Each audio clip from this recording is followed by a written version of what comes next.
আমার বাবা সবসময়ই আমার হাতের রান্না খেতে খুব পছন্দ করে। আমার মা যত মজা করেই রান্না করুক না কেন, যত ভালোভাবেই রান্না করুক না কেন, আমি যখনই বাড়িতে যাব, যখনই গ্রামে যাব, তখনই বলবে কি আজকে তুই রান্না কর।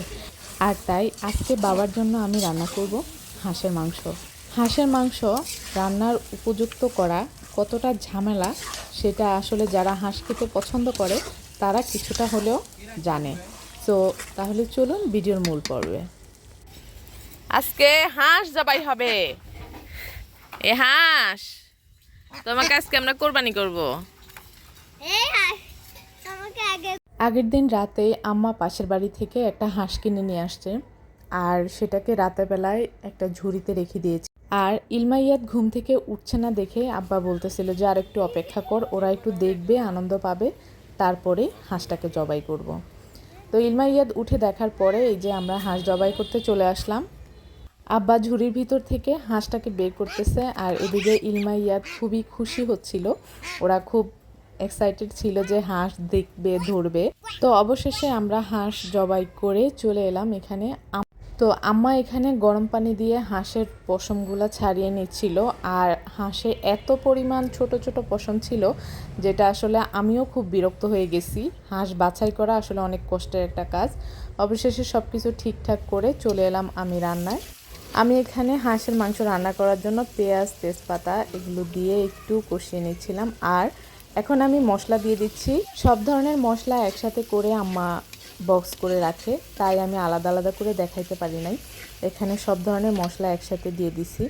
এখন আমি এটার সাথে দিয়ে দিব হলুদ এবং বিভিন্ন শুকনা গুঁড়া মশলাগুলো দিয়ে আমি আবারও নেড়ে চেড়ে এটাকে কষিয়ে এখন আমি এতে দিয়ে দিব একটু টমেটোটা না দিলেও চলে, কিন্তু আমার কাছে ভালো লাগে টমেটো, একটু কালারটাও ভালো হয় টমেটোর দেওয়ার কারণে।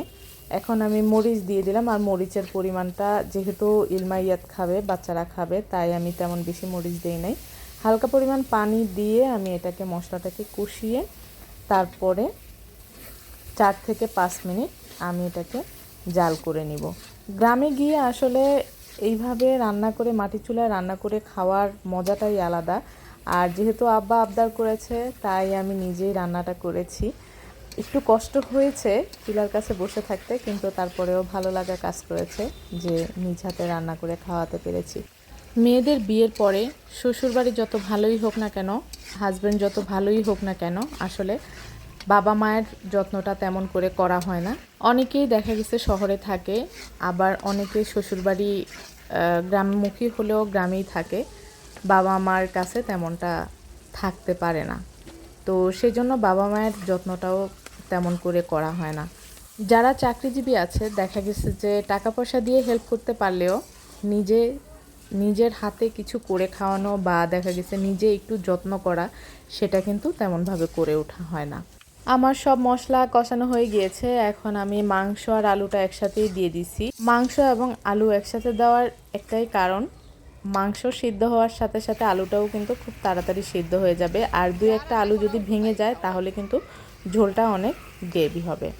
তো আমি ভালোভাবে কষিয়ে মাংসটা রান্না করে নিচ্ছিলাম। এদিকে ওয়েদার অনেক মেঘাচ্ছন্ন হয়ে গেছে, মনে হচ্ছে যে খুব দ্রুতই বৃষ্টি চলে আসবে। আর এই ফাঁকে আমি খুব তাড়াতাড়ি করে রান্নাটা সেরে নিচ্ছিলাম, আম্মা ওইদিকে অন্যান্য সব কাজগুলো গুছিয়ে নিচ্ছিল। আর ইলমাইয়াদের দায়িত্ব ছিল আমার আব্বা আর আমার ছোট ভাইয়ের। ওনারা দুইজনেই ইলমাইয়াদকে সামলাতে গিয়ে খুব হাঁপিয়ে গেছে। আব্বা তো মাঝে মধ্যে খুব চিৎকার করতেছিল যে ওকে একজন সামলানো খুব কষ্ট হয়ে যাবে, ইয়াদ অনেক দুষ্টামি করে। আর তাছাড়া গ্রামে গিয়ে খোলামেলা জায়গা পেয়ে আরও বেশি দৌড়াদৌড়ি করা শুরু করছিল। সো রান্নাটা আমি শেষও করতে পারিনি, রান্না চুলার উপর থাকা অবস্থায় অনেক মেঘাচ্ছন্ন হয়ে গেছে। আমি শেষের ভিডিওটুকু আপনারা দেখে বুঝতে পারতেছেন।